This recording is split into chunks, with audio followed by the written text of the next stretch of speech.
जय महाराष्ट्र मित्रांनो, एकदा हा खाली दिलेला फोटो पहा. हा फोटो पाहून शेतकऱ्यांची व्यथा हे तुम्हाला समजेल.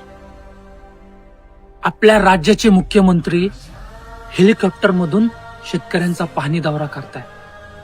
मला मुख्यमंत्र्यांना सांगायचे, मुख्यमंत्री साहेब, तुम्ही हेलिकॉप्टर मधून प्रवास केल्यानंतर तुम्हाला 3 दिवस पुरामध्ये अडकलेला शेतकरी दिसणार नाही.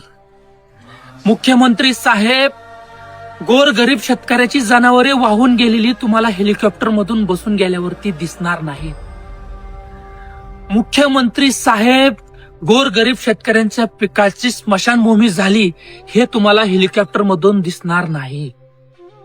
त्यासाठी तुम्हाला शेतकऱ्याच्या बांधावरती, शेतकऱ्यांच्या गोट्यावरती जावं लागेल.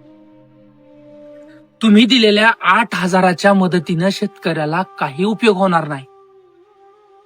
तुम्हाला झोपण्यासाठी 20 लाखाचा बेड करू शकताय आणि शेतकऱ्यांना फक्त मदत किती, तर 8,000-8,500ची. साहेब, हा गोरगरीब शेतकऱ्यासाठी न्याय नाही, तर हा शेतकऱ्यावरती खूप मोठा अन्याय आहे. तुम्ही शेतकऱ्याचा विचार करावा आणि शेतकऱ्यांना मदत करावी ही विनंती. जय महाराष्ट्र, जय शिवराय.